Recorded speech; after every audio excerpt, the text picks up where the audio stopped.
So welcome back to my channel जिसका नाम है education gym with Rishabh Raj. कैसे हैं आप सब? तो होप सभी अच्छे होंगे। ठीक है। तो अभी जो मैं लेने जा रहा हूँ वो पहली क्लास लेने जा रहा हूँ फर्स्ट ईयर स्टूडेंट्स बीकॉम जी। ठीक है। पहला पेपर जो आपका है, पहला क्वेश्चन मैं रिवील कर रहा हूँ। इम्पॉर्टेंट क्वेश्चन है। ठीक है। एग्जाम में पहला क्वेश्चन आपको ये क्वेश्चन दिख जाएगा। ठीक है। फर्स्ट क्वेश्चन, पहले मैं कुछ बेसिक डिटेल्स बता दूँ इसके बारे में। ओके। सबसे पहली चीज, ठीक है, ये है आपका BCOC 131। ये है आपका सब्जेक्ट कोड। ओके। सब्जेक्ट का नाम है आपका फाइनेंशियल अकाउंटिंग।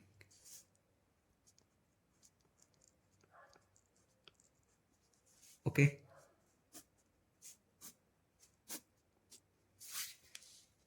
इतना आपको समझ में आ गया? कुछ चीज़ें बताऊंगा इसके बारे में, ठीक है, जो एग्ज़ाम के पर्पज़ से इम्पॉर्टेंट है और बच्चे को पता होना चाहिए, क्योंकि फर्स्ट टाइम आप एग्ज़ाम अटेम्प्ट करने जा रहे हो। एग्ज़ाम में आपका जो क्वेश्चन पेपर बन के आएगा, ठीक है, एक बुकलेट टाइप का बन के आता है। ठीक है। मैं आपको एग्जाम्पल के तौर पे दिखा भी दूंगा। ठीक है। यहाँ पे आपका लिखा होगा बीकॉम जी, यहाँ पे सब्जेक्ट का कोड, और यहाँ से आपके क्वेश्चन स्टार्ट होते हैं। ठीक है। तो ये 2 से 4 पन्नों के होते हैं ओवरऑल। ठीक है। इस तरीके से ये होते हैं, बट ये स्टैपल करके एक बुकलेट टाइप में आपका बन के आएगा। ठीक है। इसके अंदर आपके टोटल क्वेश्चंस जो होंगे वो क्वेश्चन आएंगे आपके 9 क्वेश्चन, जिसमें से आपको अटेम्प्ट कितने करने हैं? एनी 5। ठीक है। यानी आपको 9 क्वेश्चन गिवन होंगे। फाइनेंशियल अकाउंटिंग है यानी न्यूमेरिकल सब्जेक्ट है आपका, तो इसके अंदर आपको theoretical question plus numerical question दोनों मिला के आपको 9 क्वेश्चन मिलेंगे, जिसमें से आप कोई भी 5 क्वेश्चन अटेम्प्ट कर सकते हो। अब वो चाहे तो आप सभी थियोरेटिकल करके दे दो, ठीक है, क्योंकि मोस्टली क्वेश्चन जो होंगे वो थ्योरी के होंगे। अदरवाइज आप न्यूमेरिकल प्लस थ्योरी क्वेश्चन दोनों को मिला करके कर दीजिए क्वेश्चन। ठीक है। लेकिन आपको अटेम्प्ट कितना करना है? 5 क्वेश्चन। 5 ईच क्वेश्चन आपके होंगे 20 मार्क्स के। ठीक है। सॉरी, रुपीज लिख दिया। 20 मार्क्स। ठीक है। Each question 20 marks into 5 question हो गए आपके 100 मार्क्स का पेपर डन। 100 मार्क्स का पेपर डन। ठीक है। ये सारी चीजें पता चल गई आपको। अब चलिए, BCOC 131 आपका है। ओके। आपका ये जो सब्जेक्ट का एग्जाम है ये होगा आफ्टरनून में। आफ्टरनून की टाइमिंग क्या होती है? 2 PM to 5 PM। ठीक है। यानी 2 बजे तक आपकी एंट्री हो जाएगी। 2 बजे एग्जाम स्टार्ट हो जाएगा आपका, 5 बजे तक होगा। 3 घंटे का एग्जाम होगा आपका, टाइम ड्यूरेशन जो आपको दिया गया है। ओके। तो आप सेंटर पे ऑलमोस्ट 1:30 पहुंच जाइए, ताकि एंट्री हो रही हो तो आप साथ के साथ चले जाओ। आपको लेके क्या जाना होगा? इग्नू आई कार्ड, आपका हॉल टिकट। ठीक है। इग्नू का आई कार्ड आपके पास होगा, अगर नहीं है तो री रजिस्ट्रेशन फॉर्म के थ्रू, अदरवाइज जो आपका सामर्थ पोर्टल एडमिशन का था वहां से अपना आई कार्ड डाउनलोड कर लीजिए। उसका प्रिंट निकाल के लैमिनेट करवा लेना। अगर लैमिनेशन नहीं भी किया है तो भी चल जाएगा। हॉल टिकट अभी जो आप एग्ज़ाम फॉर्म फिल कर रहे हो, एग्ज़ाम से मैक्सिमम काफ़ी टाइम पहले वैसे मिल जाता है आपको, 15 to 20 डेज बिफोर आपको मिल जाएगा। उस हॉल टिकट के साथ, यानी किस किस डे पे आपका एग्ज़ाम है उसके अंदर मेंशन होता है। ठीक है। हॉल टिकट एडमिट कार्ड एक ही चीज़ होता है। ठीक है। तो अलग अलग मत पूछना कोई भी, वो लेकर के आपको जाना है। एक आपका इग्नू का आई कार्ड, एक आपका हॉल टिकट, और एडिशनल में रखना चाहो तो कोई भी आपका एक गवर्नमेंट आईडी कार्ड। ठीक है। समटाइम्स आपसे मांग लिया जाता है, अदरवाइज कोई नीड नहीं होती इसकी। ओके। हो गया। ये हो गए। अब आते हैं आपका क्वेश्चन पेपर के बारे में। आपको पता चलेगा क्वेश्चन कितने आते हैं ठीक है, किस टाइम पे आपको जाना है, फॉर्मेट क्या होता है। अब आते हैं आपके आंसर शीट बुकलेट के ऊपर, ठीक है। प्लस आपका इंपॉर्टेंट क्वेश्चन जो है, पहला क्वेश्चन नंबर 1, सिर्फ वो आपको मैं यहाँ पे रिवील कर रहा हूँ। इसके बाद से जो भी क्लासेस होंगी वो पेड बैचेस के लिए है, तो आपको पेड एनरोल होना पड़ेगा, ठीक है। एनरोल होने के लिए आपको व्हाट्सअप डीएम करना होगा, व्हाट्सअप डीएम करिए आप, यानी मैसेज करिए। मोबाइल नंबर है 9311794406। इस पे व्हाट्सएप मैसेज करिएगा, कॉल मत करना, ठीक है। Call all the time attend नहीं होंगे, ठीक है। तो मैसेज करिएगा। 1600 फॉर ऑल 8 सब्जेक्ट्स के लिए आपका फीस है, ठीक है, यानी 200 रुपीज़ पर सब्जेक्ट। इनफ है, रीजनेबल है आपके लिए भी, ठीक है। इसके अंदर हर सब्जेक्ट से मैक्सिमम 15 क्वेश्चन मैं करवाऊंगा, एग्जाम श्योरिटी क्वेश्चंस होंगे। जैसा कि आपको दिखा 9 क्वेश्चन आएंगे, जिसमें से अटेम्प्ट एनी 5 क्वेश्चन करना है, तो ये 5 क्वेश्चन जो होंगे वो इस 15 क्वेश्चन के मिड से ही होंगे, ठीक है, इससे बाहर के क्वेश्चन नहीं होंगे। ओके, यहाँ तक आपके समझ में आ गए। अब चलते हैं आपकी आंसर शीट के ऊपर, बता दूं मैं कुछ चीज़ें। आपका जो आंसर शीट बुकलेट होता है, मैं आपको एक डमी के तौर पे दिखा भी दूंगा, ठीक है। ऐसा आंसर शीट बुकलेट आता है, यहाँ पे आपका लिखा होता है, वेट, टॉप पे आपका लिखा होगा यहाँ पे इग्नू, यहाँ पे इग्नू लिखा होगा, यानी इग्नू सिर्फ नहीं लिखा होगा, आपका टोटल लिखा होगा Indira Gandhi national open university. उसके बाद यहाँ पे आपके कुछ डिटेल्स मांगे जाते हैं, ठीक है। अगर आपको नहीं पता फ्रंट पेज कैसे फिल करते हैं, ये इसका फ्रंट पेज होता है। फ्रंट पेज कैसे फिल करना है, तो डिस्क्रिप्शन में मैं एक लिंक देके उस वीडियो को भी रिलीज कर देता हूँ, जिससे आपको याद रहे कि एग्जाम टाइम पे आपको कैसे लिखना है, ठीक है। सब चीज़ आपके हॉल टिकट पे मेंशन होगा, ठीक है, आई कार्ड पे। याद रखिए, आपका रोल नंबर, एनरोलमेंट नंबर एक ही होता है, ठीक है, अलग अलग नहीं होता, एक ही चीज़ होता है। ओके, फ्रंट पेज मैं आपको फॉर्मेट दिखा दूंगा। ये जो आपको आंसर शीट बुकलेट मिलेगा, ये टोटल होते हैं आपके मैक्सिमम टू मैक्सिमम आप लेके चलोगे 26 पेजेस की, ठीक है। और ये फर्स्ट पेज तो ये फ्रंट शीट हो गया। इसके जस्ट पीछे वाला जो शीट होता है उस पर लिखा होता है ऐसे टेढ़े में ब्लैंक पेज, ठीक है, ब्लैंक पेज लिखा होता है। तो यानी को पेज नंबर 1, पेज नंबर 2, तो ये दो हो गए। पेज नंबर 3 से लेके 26 तक जो है, इसके अंदर आपको आंसर्स लिखने होता है और सबमिट करना होता है। आपको दोबारा से आंसर शीट नहीं मिलेगी, इसी बुकलेट के अंदर आपको ओवरऑल करना है, ठीक है। 3 से 26 यानी 23 पेजेस के आपको आंसर शीट मिलता है, ठीक है। 23 नहीं बोल सकते, 24 आप लेके चलिए, ठीक है। 24 को 5 से डिवाइड कर दीजिए आप, ठीक है, सॉरी,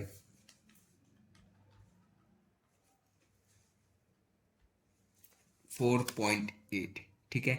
यानी कोई भी क्वेश्चन अगर आप कर रहे हो, न्यूमेरिकल क्वेश्चन है तो जायज सी बात है 2 से 3 पेजेस के अंदर हो जाएंगे।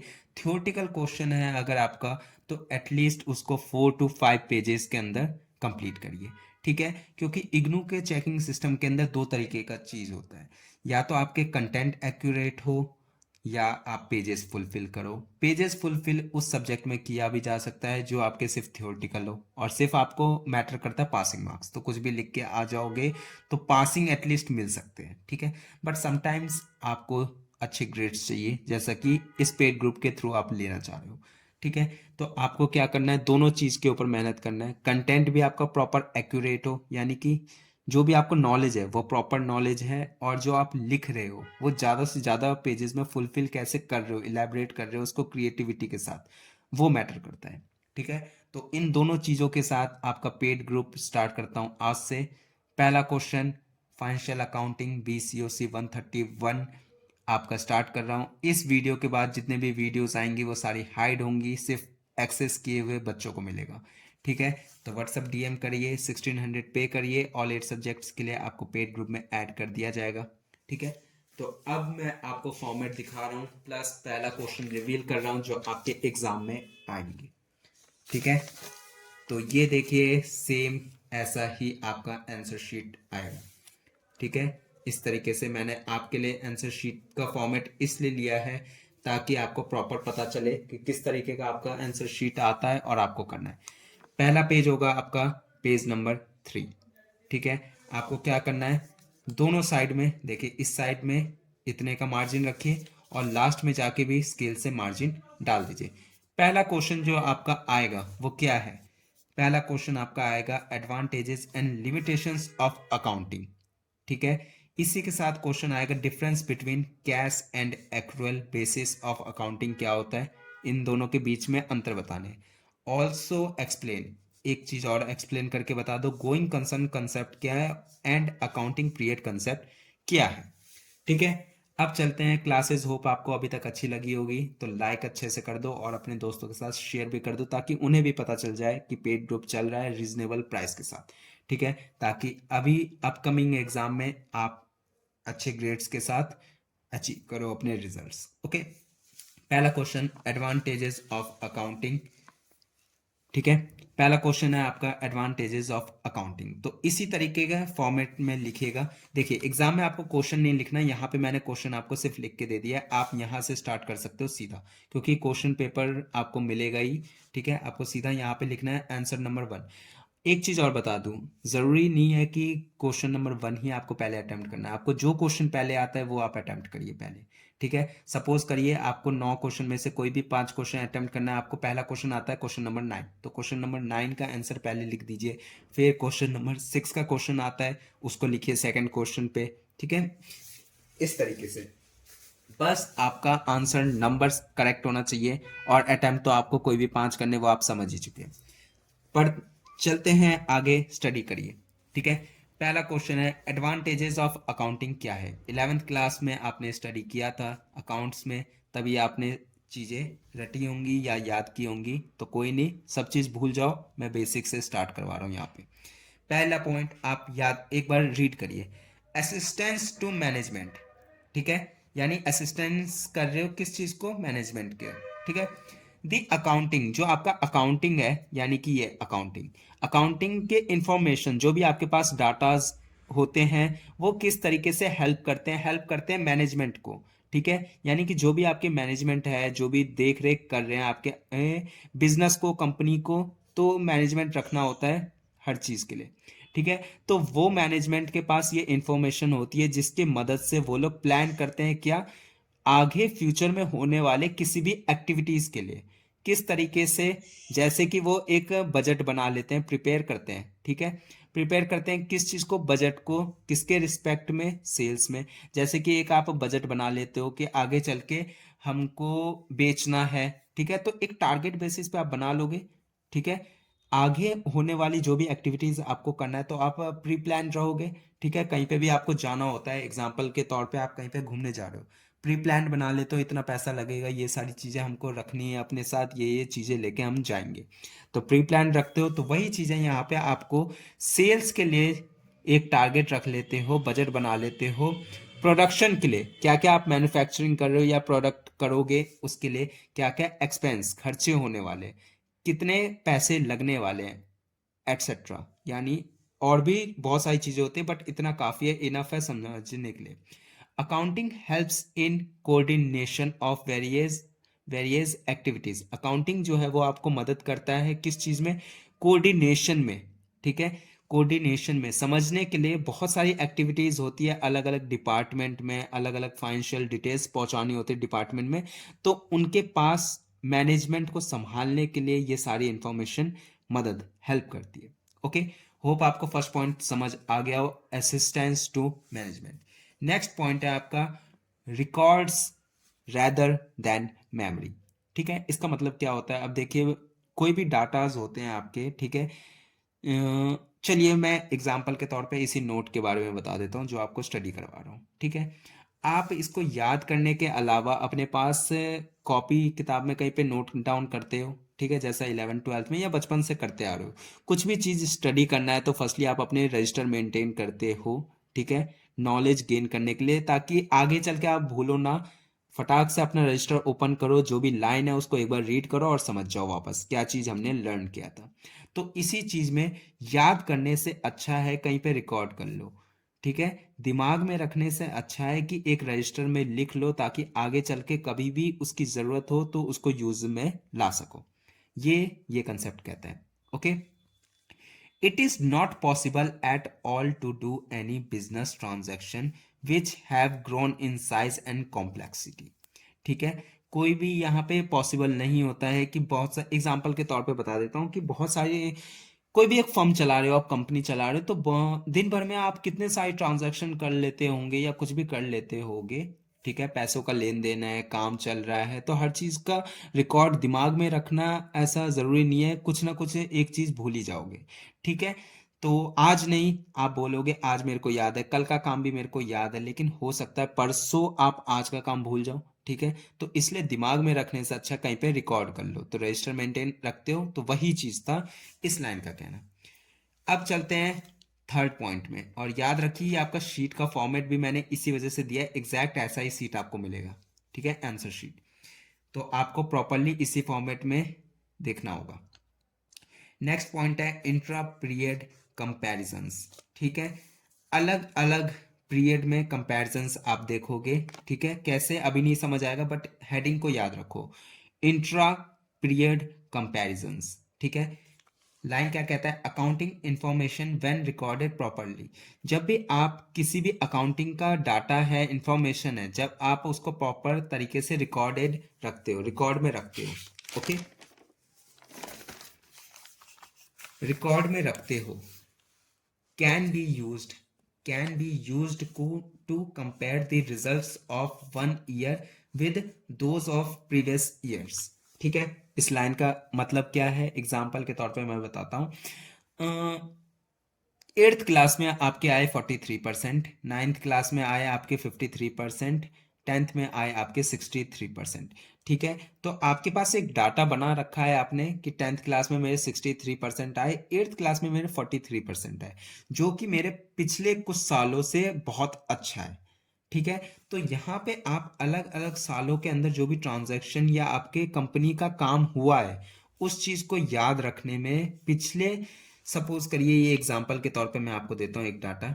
ठीक है, ये डाटा आपको क्या कहलाता है, ये डाटा आपको दिखा रहा है कि पहले लॉसेस कम थे, ठीक है, फिर प्रॉफिट बढ़ गया, फिर और ज़्यादा हुआ, प्रॉफिट बढ़ता जा रहा है।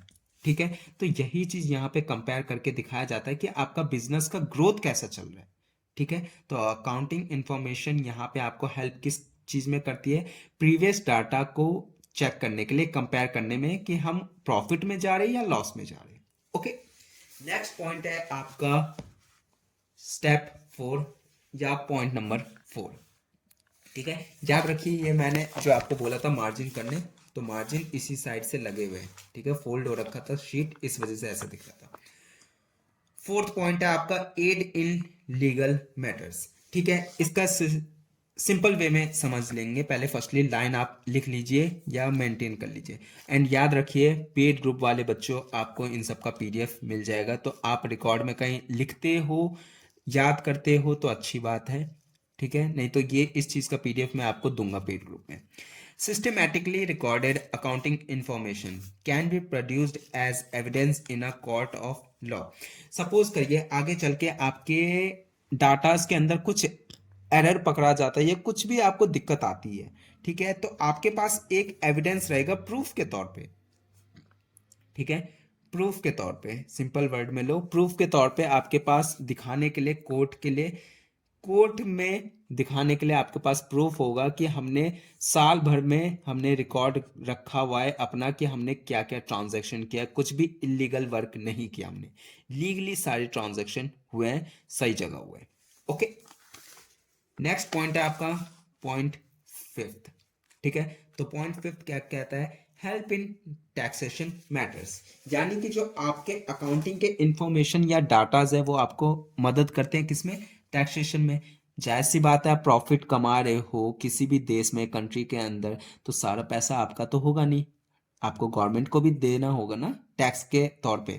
ठीक है, अब यहाँ पे ये मत कहना ब्लैक मनी बचाऊंगा मैं। ठीक है, ऐसा चीज़ नहीं है, आपको गवर्नमेंट को भी कुछ अपने हिस्से का पेमेंट करना होता है। अब वो डिपेंड करता है आपका बिजनेस है या आप सेल्फ एम्प्लॉयड हो, इनकम आपकी क्या है उसके बेसिस पे। तो इन सब चीज़ों को अभी मत समझो, वो सेकेंड ईयर में जब आप आओगे तो आपका एक सब्जेक्ट आएगा टैक्सेशन का, उसमें आपको बहुत अच्छे से समझाऊंगा मैं टैक्स के लिए, ठीक है। फिलहाल सिर्फ ये समझो कि इन जो आपके अकाउंटिंग के इंफॉर्मेशन होते हैं या डाटाज होते हैं वो आपको मदद करते हैं जब आप पेमेंट कर रहे होते हैं टैक्स का, गवर्नमेंट को जब आप टैक्स पे कर रहे होते हो। तो ये क्या होता है, income tax and sales tax authorities could be convinced about the taxable income और actual turnovers जिसको हम सेल्स कहते हैं, ठीक है, as the case may be with the help of return records, ठीक है। यानी कि साल भर में आपके पास रिकॉर्ड्स होंगे जितने भी आपने ट्रांजैक्शन कर रखे हैं, उसके बेसिस में आपका देखा जाता है कि साल भर में आपने कितना टोटल इनकम किया है, कितना इनकम आपने अर्न किया है, जितना आपने पैसे बना रखे हैं।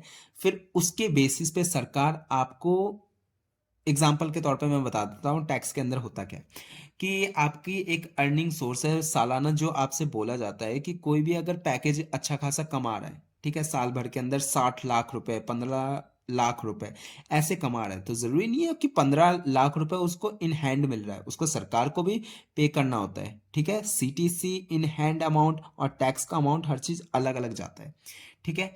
तो यहाँ पे उसको सरकार को पैसे देने होते हैं, तो एक लिमिट होती है कि कितना पैसा वो रख सकते हैं और कितना उनको गवर्नमेंट को देना होता है। प्रॉपर अमाउंट नहीं देना होता है कि फ्लैट चार्ज ही चला जाए। बिजनेस के अलग होते हैं और पर्सनल जो कमा रहा है अर्निंग सोर्स है वो अलग कर सकते हैं, ठीक है। तो उनके लिए रिकॉर्ड होता है, तो उस डाटास को बना करके उनको दिखाना होता है सरकार को कि हमने एक साल के अंदर इतना टोटल इनकम किया है और हम इतना पैसा दे रहे हैं। तो यहाँ पे टैक्स का मतलब सिर्फ इतना आपको समझना था कि सरकार को जब हम टैक्स पे कर रहे होते हैं तो उस टाइम पे ये अकाउंटिंग के इंफॉर्मेशन हमारे लिए कितना हेल्पफुल रहता है, ठीक है।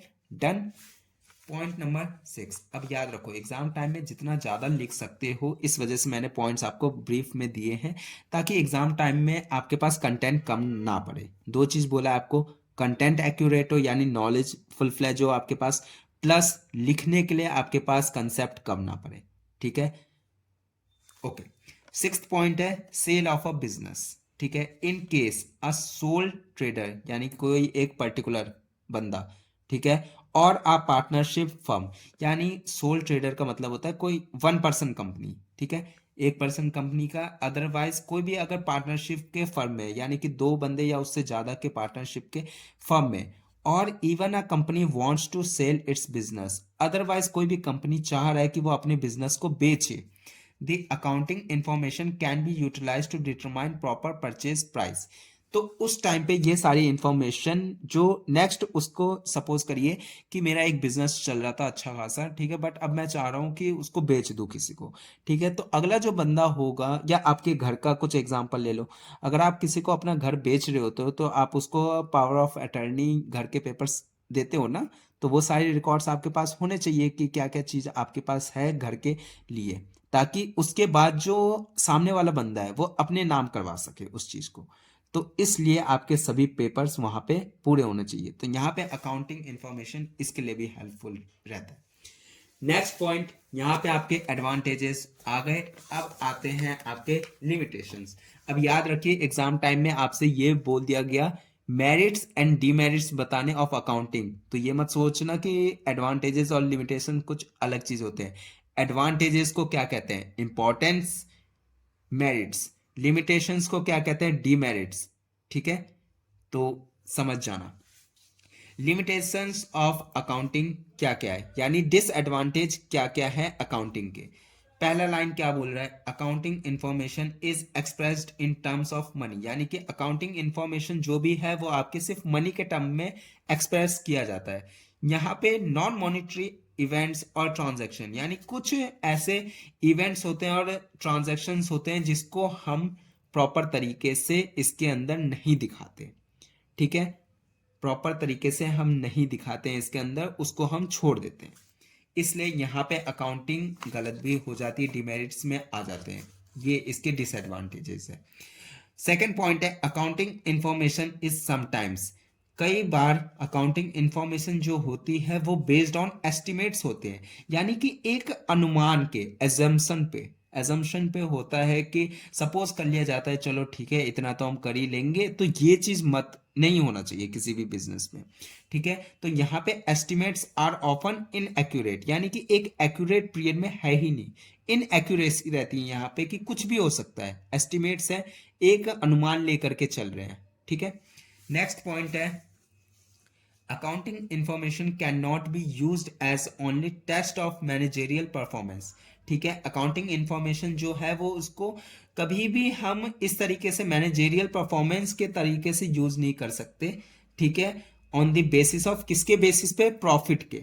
ठीक है, हम ये नहीं सोच सकते कि प्रॉफिट ही होगा, लॉस भी हो सकते हैं। ठीक है, तो दोनों चीजें लेके चलना होता है यहाँ पे, क्योंकि अगर बिजनेस चला रहे हो तो प्रॉफिट हो रहा है तो लॉस भी होगा ही।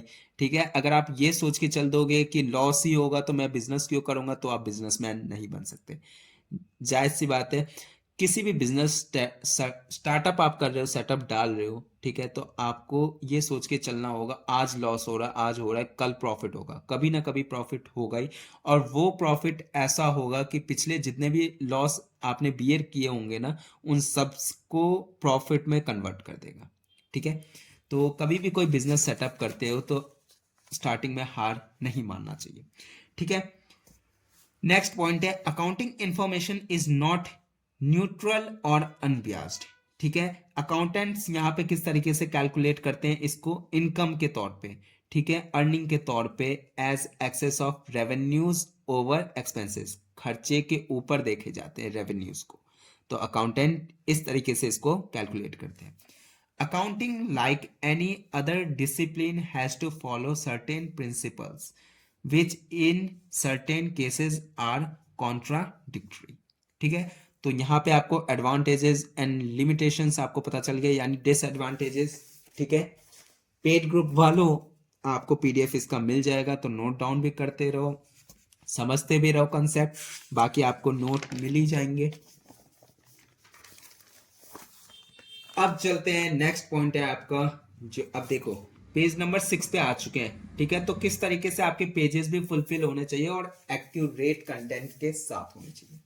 नेक्स्ट पॉइंट आपसे क्वेश्चन आएगा, difference between cash and accrual basis of accounting.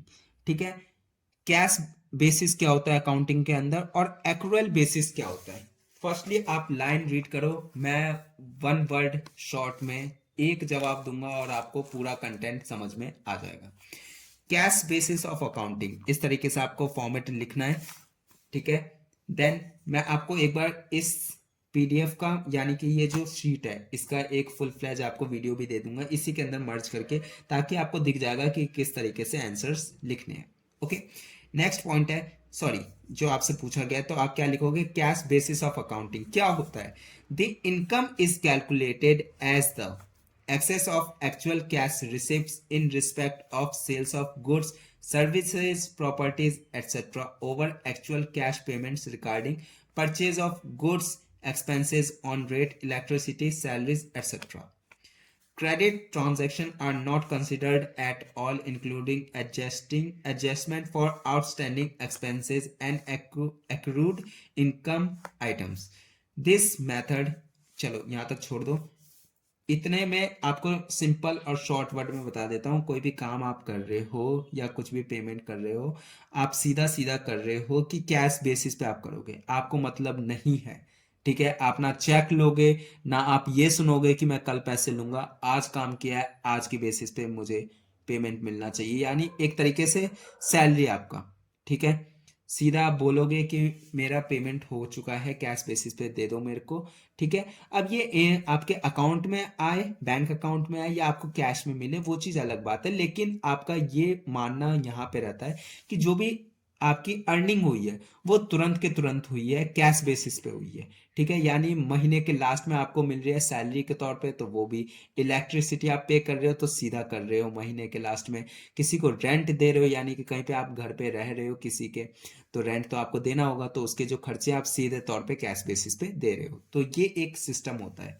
ठीक है, नेक्स्ट पॉइंट आपका क्या है, तो अब यहाँ पे देखिए, this method is useful for professional people. जो भी एक प्रोफेशन के अंदर है, जैसे कि doctor, engineers, advocates, chartered accountants, broker and small traders, इन लोग का काम क्या होता है, ठीक है। किसी सीए का एग्जांपल ले लो, अगर वो कहीं पे ऑडिट करने जा रहा है, ठीक है, उसको तुरंत पैसे भी मिलेंगे, ठीक है, और समटाइम्स ऐसा होता है कि उसको मंथ एंड पे मिल रहे हैं, ठीक है। एडवोकेट्स का क्या होते हैं, कुछ पेमेंट उसको स्टार्टिंग में मिल जाते हैं, एट द लास्ट जैसे उसका केस खत्म हो जाता है उसके बाद उसको प्रॉपर पेमेंट मिलती है, लेकिन उसके पेमेंट मिल जाती है, ठीक है। इंजीनियर्स, इनको भी पैसे कैसे, काम के कंप्लीशन पे मिल जाता है। डॉक्टर्स को जैसे काम करते हैं उनको पेमेंट मिलती रहती है। ब्रोकर्स को जैसे काम डन हुआ उनका कमीशन मिल जाता है। छोटे मोटे ट्रेडर्स को वो सीधा पैसे लगा देते हैं और उनको मिल जाता है, ठीक है। नेक्स्ट पॉइंट, तो आपको कंटेंट मिल गया ऊपर वाले का, ठीक है, ये लीजिए स्क्रीनशॉट ले सकते हो, कैश बेसिस। अब नेक्स्ट पॉइंट है आपका, जो कि कैश बेसिस और एक्रूअल बेसिस पे आपको डिफ्रेंशिएट करने बोला था। नेक्स्ट है accrual basis of accounting. Line again read करो, मैं वन शॉट आपको बता दूंगा। Under this method the items of income revenue, यानी जो अर्न किया है, are recognized when they are earned and not when the money is actual received later on.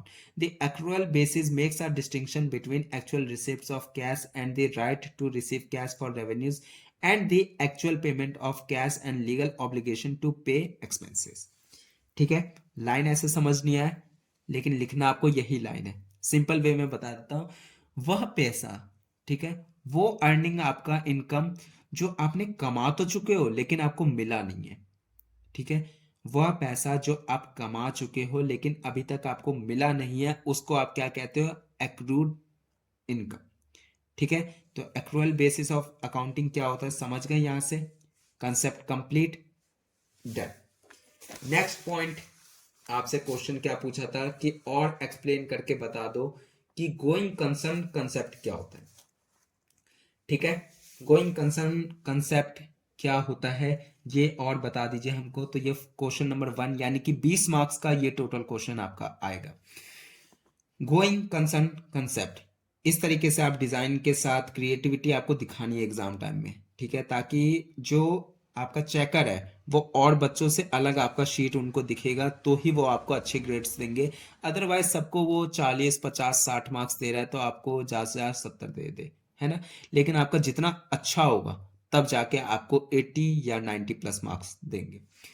Going concern concept क्या है, फर्स्टली रीड कर लीजिए। A business enterprise in operation with the prospects of continuing operation in the future.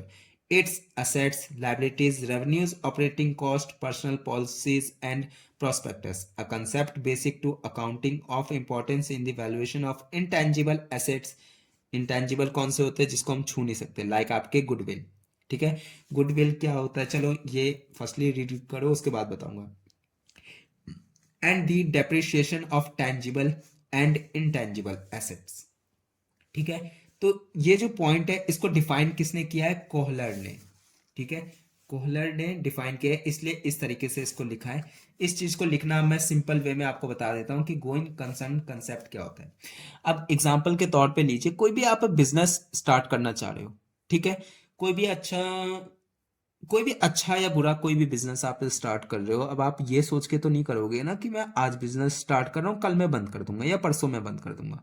आप तो ये सोचोगे कि हमेशा चलता रहेगा ये बिजनेस मेरा, इसलिए मैं अपना इन्वेस्टमेंट यहाँ पे करूंगा, पैसे लगाऊंगा यहाँ पे, क्योंकि हमेशा के लिए पैसे यहाँ पे मेरा बिजनेस चलता रहेगा। तो गोइंग कंसर्न का मतलब क्या होता है कि जो आपका वर्क है, जो आपका काम चलेगा, वो आपका हमेशा के लिए, ठीक है। तो कहाँ पे, फ्यूचर के लिए हमेशा कंटिन्यूइंग रहेगा, यानी कि आपका जो बिजनेस है वो कभी बंद नहीं होगा, हमेशा चलता रहेगा। इस प्रोस्पेक्टस से आप अपना काम कर रहे हो, ठीक है। तो यहाँ पे यह एक प्रिंसिपल है वैसे, ठीक है। अकाउंटिंग प्रिंसिपल्स के अंदर जब आपसे पूछा जाएगा तो काफी तरीके के होते हैं, लेकिन दो प्रिंसिपल्स मैंने यहाँ पे आपको कर दिए हैं, क्योंकि ये क्वेश्चन आपसे पूछा जाएगा कि कौन कौन से ये दो प्रिंसिपल है, इनके बारे में बताइए। तो पहला है गोइंग कंसर्न कंसेप्ट और दूसरा है अकाउंटिंग पीरियड कंसेप्ट। अब यहाँ पे आपसे क्वेश्चन ये पूछ लिया जाए गोइंग कंसर्न प्रिंसिपल क्या है या अकाउंटिंग पीरियड प्रिंसिपल क्या है, तो भी यही लिख के आना है, ठीक है, कुछ अलग नहीं है, यही चीज है। तो गोइंग कंसर्न कंसेप्ट के अंदर होता है कोई भी बिजनेस आप स्टार्ट कर रहे हो तो आप इस सोच से कर रहे हो कि ये हमेशा के लिए चलेगा, कभी भी ये नहीं सोच रहे हो कि मैं 1 साल या 2 साल के अंदर बंद कर दूंगा। अब इसका इजी वे में कैसे एग्जाम्पल के तौर पे लोगे, जैसे कि यहाँ पे बताया हुआ है valuation of intangible assets, intangible जैसे कि आपका गुडविल है, ठीक है, या तो डेप्रिसिएशन लगता है किसी भी टेंजिबल एसेट या इंटेंजिबल एसेट्स पे। एग्जांपल के तौर पे मैं लेता हूँ, आपका बिजनेस चल रहा है प्रिंटिंग का, ठीक है, तो आपको एक प्रिंटिंग मशीन चाहिए होगी, काफी महंगी होगी वो, ठीक है। एग्जांपल के तौर पे ले लो कि वो आपका 10 लाख का है, 10 लाख का आपने एक प्रिंटिंग मशीन लाया जिससे आप छापोगे और उस चीज को बेचोगे मार्केट में, ठीक है। अब वो प्रिंटिंग किस पे कर रहे हो ये मैटर नहीं करता, न्यूज़पेपर प्रिंट कर रहे हो, क्वेश्चन पेपर प्रिंट कर रहे हो, या किस चीज़ की प्रिंटिंग है वो मैटर नहीं कर रहा, लेकिन आपने एक प्रिंटिंग मशीन मंगवाया है, 10 लाख का है। अब आप जिस साल में भी है, सपोज करिए ये साल है आपका 2024, एग्जाम दे रहे हो इसी साल, 2024 में आपने एक मशीन खरीदा, प्रिंटिंग मशीन, जिसकी कॉस्ट क्या है, 10 लाख रुपए, ठीक है। अब आप सडनली दिखा दोगे कि इस साल मैंने 10 लाख का एक प्रिंटिंग मशीन खरीदा है, तो आपको क्या लगेगा, महंगा नहीं लगेगा एकदम से, तो आपका जो बजट होगा साल भर के अंदर वो कहीं ना कहीं ऊपर नीचे हो सकता है। तो इसलिए यहाँ पे बिजनेसमैन क्या करते हैं कि एक वैल्यूएशन पीरियड ले लेते हैं कि आपका 10 लाख का यहाँ पे आपने मशीन खरीदा, आगे फ्यूचर में कब तक चलेगा ये मशीन, एक एजम्पशन आप ले सकते हो 5 साल या 10 साल ये अच्छे से चलेगा ये मशीन, फिर आगे चल के एडवांस लेवल पे और भी तो मशीन आएगा ना, या आप पुराने ही में ले लोगे, या कोई सा जिम ओपन रहता है, जिम खोलता है कोई बंदा, तो जिम के लिए वो क्या करता है कि मशीनरी लाता है, कुछ टाइम बाद एडवांस लेवल के आते हैं तो वो भी अपने इक्विपमेंट्स और जिम ये इंस्ट्रूमेंट्स को चेंज करता है ना। तो इसलिए यहाँ पे भी यही है कि प्रिंटिंग मशीन को वो 10 साल के लिए सोच के बैठा है कि 10 साल तक तो चलेगा ये, तो वो 10 साल के लिए उस 10 लाख रुपए को डिवाइड कर देता है। तो 10 लाख डिवाइडेड बाय 10 ईयर्स आपका क्या हो गया, 1 लाख पर एनम, ठीक है। अब वो ये दिखाएगा कि मैंने हर साल का 1 लाख रुपए जो है वो इस मशीन पे गया है। अब यहाँ पे वो ये चीज नहीं देखेगा कि आगे चल के मार्केट वैल्यू उसकी गिरेगी, हमेशा उसकी बुक वैल्यू पे रहती है कॉस्ट, ठीक है। तो मार्केट में आगे चल के प्राइस उठे या गिरे उससे मैटर नहीं करता, 10 लाख डिवाइडेड बाय 10 ईयर्स जो उसकी वैल्यूएशन पीरियड आपने ले लिया है, तो यहाँ से समझ जाओ। तो डेप्रिशिएशन से आपको होप ये एग्जांपल समझ में आ गया हो, क्या होता है गोइंग कंसर्न कंसेप्ट, कि एक बिजनेस हम स्टार्ट कर रहे हैं तो इस पर्पज से प्रोस्पेक्टस से कर रहे हैं कि ये फ्यूचर में हमेशा चलता रहेगा, ठीक है। नेक्स्ट पॉइंट है आपका अकाउंटिंग पीरियड कंसेप्ट। एक बार इसका लाइन रीड करते हैं, the net income being the difference between value assets at the time of commencement of business and at the time of liquidation of the value business is easier to calculate when the business comes to an end, but only a few business ventures have a small life, ठीक है। Example के तौर पे लेते हैं, जैसा आपने अभी गोइंग कंसर्न कंसेप्ट स्टडी किया, ठीक है, आपको पता है कि आगे कई सालों तक आपको काम करते ही रहना, फ्यूचर में बहुत लॉन्ग टर्म चलेगा ये बिजनेस, ठीक है, इनडेफिनाइट टर्म तक, ठीक है, ईयर्स तक। तो इसके अंदर क्या होता है कि अकाउंटिंग पीरियड कंसेप्ट यहाँ पे ये कहता है कि जो आपका बिजनेस चल रहा है, ठीक है, अब बिजनेस के अंदर आप कैसे समझोगे आपको प्रॉफिट हो रहा है लॉस हो रहा है, ठीक है, यहाँ से कुछ आपको हिंट मिल रहा होगा दिमाग में। दो चैप्टर आपने, एक चैप्टर पढ़ा होगा ट्रेडिंग, ठीक है, जिसके अंदर आप निकालते हो trading account, PNL account and balance sheet account, ठीक है। ये क्यों आप निकालते हो, किसी भी कंपनी का इस चीज को देखने के लिए कि बिजनेस कितना प्रॉफिट अर्न कर रहा है या लॉस ही बियर करता जा रहा है, ठीक है। तो आपका जो बिजनेस चल रहा है अच्छे से, उसको गोइंग कंसर्न कंसेप्ट जो है उसी को कुछ भागों में बांट दिया गया है। तो आपका जो नेट इनकम यहाँ पे डिफर करता है, यहाँ पे देखा जाता है साल के लास्ट में, जो बोला गया है ना at the end of the time, liquidation के टाइम पे, यानी लिक्विडेशन का टाइम मतलब होता है कि बंद होने के टाइम पे, ठीक है, लिक्विडेशन डिसोल्यूशन ये सारी चीजें इस टाइम पे देखा जाता है, या फिर साल के लास्ट में, ठीक है, यानी कि जब आप टैक्स पे कर रहे होते हो, सेम ईयर में तो नहीं करते, नेक्स्ट ईयर में करते हो, लेकिन आप किस बेसिस पे करते हो, फाइनेंशियल ईयर के बेसिस पे। फाइनेंशियल ईयर आपको पता ही होगा 1 अप्रैल से लेके 31 मार्च तक, ठीक है। बट बहुत सारे लोग 1 जनवरी से दिसंबर 31 दिसंबर तक को मानते हैं अपना फाइनेंशियल ईयर। तो दोनों में से जो भी कंसेप्ट माने उसके बेसिस पे at the end of the year आप ये देखते हो कि कितना कंपनी ने प्रॉफिट एंड लॉस बियर किया है, और बैलेंस शीट के अमाउंट में आपको पता चल जाएगा कि कितने प्रॉफिट में कितने लॉस में। तो आपको बैंक जो आपका कंपनी है उसका इंफ्रास्ट्रक्चर प्रॉपरली आपको मिल जाएगा कि बैंक कितना प्रॉफिट है या कितने लॉस में जा रही है। ठीक है, तो अकाउंटिंग पीरियड कंसेप्ट होप आपको यहाँ पे समझ में आ चुका हो। तो इसी के साथ क्वेश्चन नंबर 1 आपको मैंने यहाँ पे बता दिया है, आपके सामने डिस्क्लोज कर चुका हूँ। इस क्वेश्चन को अब रटो समझो, जो करना है करो। क्वेश्चन नंबर 1 आपको यही मिलेगा। अगेन बता दे रहा हूँ, क्वेश्चन नंबर सिर्फ 1 यहाँ पे फ्री क्लास डेमो क्लास आप सबको दिया है। होप आपको क्लास अच्छी लगी है तो लाइक शेयर एंड सब्सक्राइब कर देना चैनल को। शेयर्स ज़्यादा से ज़्यादा अपने दोस्तों तक करो ताकि उनके भी अच्छे ग्रेड्स आए। व्हाट्सएप पे आपको डीएम करना है इस नंबर पे 9311794406। कुछ नहीं करना। 8 सब्जेक्ट है आपके टोटल, सेमेस्टर 1 एंड सेमेस्टर 2 को मिला के। जैसा कि आपको मैंने पिछले वीडियो में बता दिया, अगर नहीं देखा तो आप डिस्क्रिप्शन में जाके पिछला जो वीडियो है वो आप देख सकते हो। ठीक है, 8 सब्जेक्ट के आपके 1600 आपको पे करने हैं। पर सब्जेक्ट आपको 15 क्वेश्चन करवाऊंगा। यहाँ पे एक सब्जेक्ट का पहला क्वेश्चन आपको दे चुका हूँ। इसी तरीके से हर क्वेश्चन हर कंसेप्ट को आपको समझाऊंगा ताकि एग्जाम तक आप प्री प्लान रहो। ठीक है, और आप बोल रहोगे वहां पे एग्जाम में जब आप बैठोगे तो हर क्वेश्चन आपको ऑलरेडी आता रहेगा। ठीक है, तो आपको यहाँ पे 1600 पे करना है। पिछले वीडियो में मैंने आपको बता दिया बट अभी भी बता देता हूँ। इस नंबर पे आप व्हाट्सअप डीएम करोगे, आपको एक नंबर दिया जाएगा, उस पर आपको पे करना है। देन आपसे पूछा जाएगा आपका name, enrolment number and year. Year का मतलब कौन से साल में आपको एनरोल करवाना है। वो आप जैसे ही दोगे विद इन 2 से 3 मिनट्स के अंदर आपको ऐड कर दिया जाएगा ग्रुप में। ओके, तो मिलते हैं नेक्स्ट वीडियो में, तब तक के लिए टाटा एंड गुड बाय।